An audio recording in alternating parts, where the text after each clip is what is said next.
Hello, and welcome to We Stand Wednesday, a spotlight of organizations doing real work in our community. Today, we have a very special guest, and along our theme, a good friend of mine, Mariana Adams, who wears a multitude of hats within our community. We are so thankful to have her wearing any of those and all of those. But Mari, if you will give us a brief introduction of the hat that you're going to be wearing for our interview today, and also just tell us a little bit about yourself.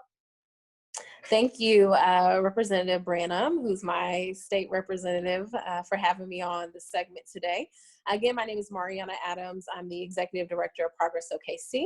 We are a nonprofit community development corporation that's focused on strengthening the social and economic fabric of underserved communities here in the Oklahoma City metro area.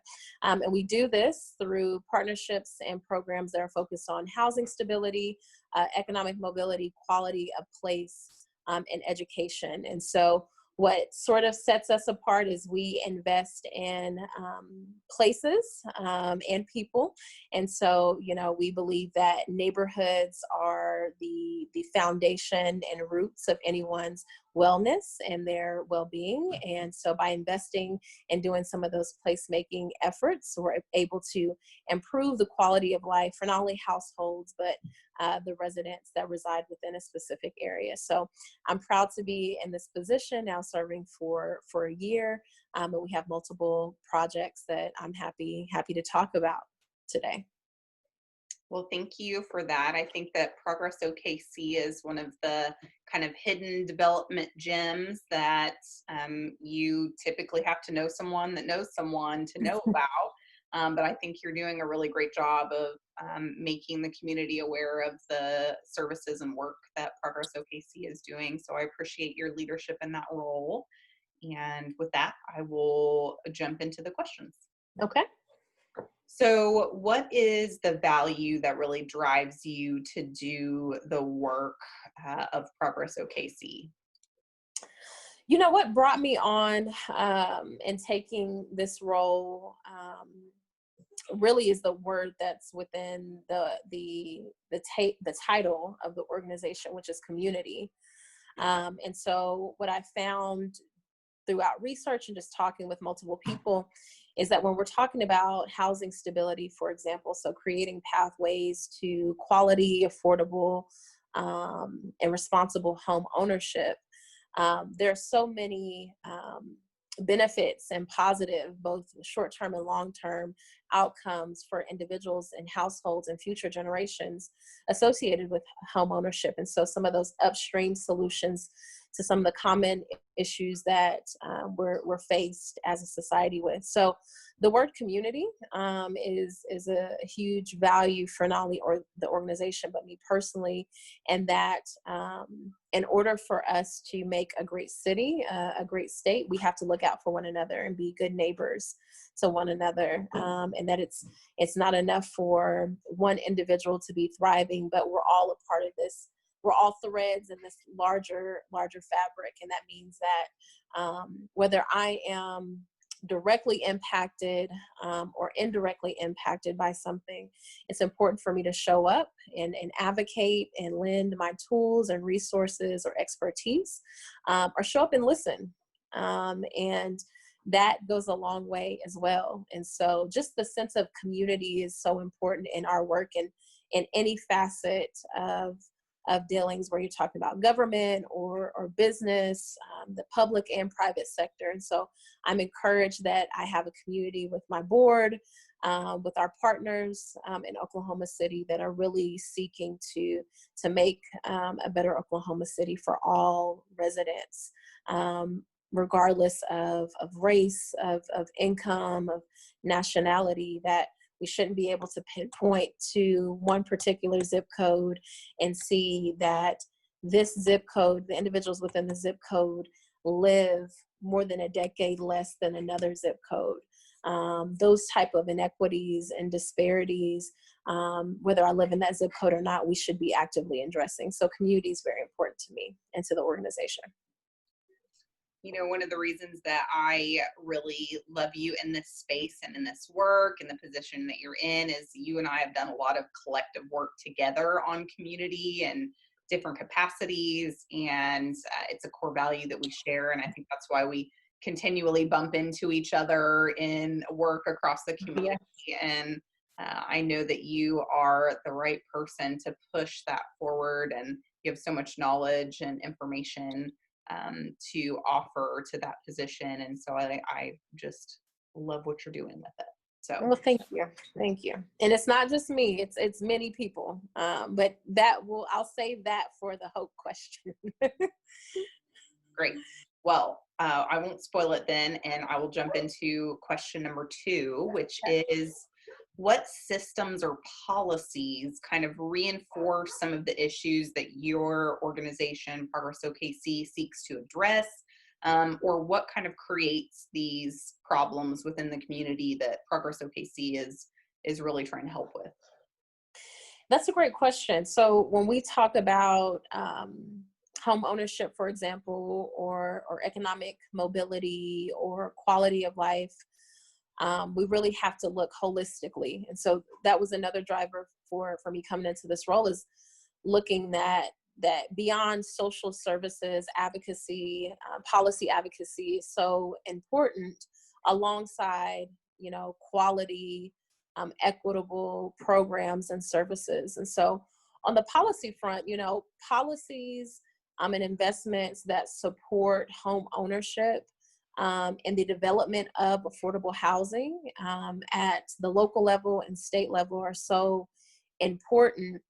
And for us to really be taking a deeper dive at the data that shows us that we have, before COVID-19, a shortage on affordable housing in Oklahoma City and statewide.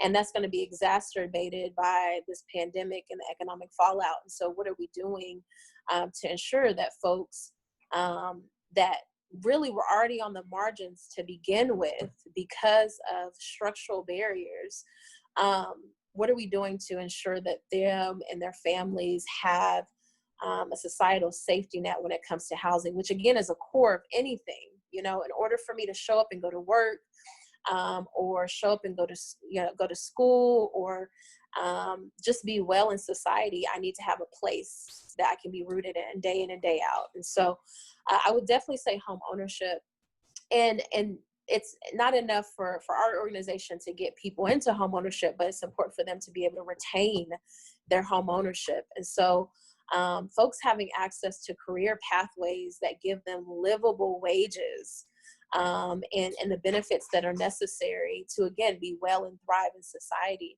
And so we're beginning to work with anchor institutions in Oklahoma City on just that, looking at those entry levels or mid-level jobs that require, some quick trade programs or skill training, getting individuals that are unemployed and underemployed into those positions. And so we look at Oklahoma City, for example. We have the OKC Innovation District, which has some really exciting developments that are going to come into Oklahoma City.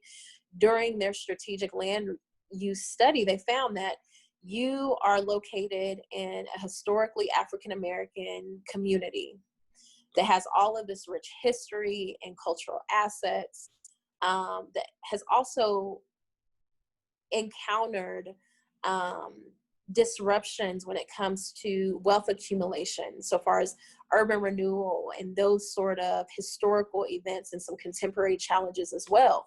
And so as you're developing this area, how about we create a pipeline with neighbors, being a good neighbor again, with the neighbors who are in close proximity to these jobs, so that they're more represented in the innovation district.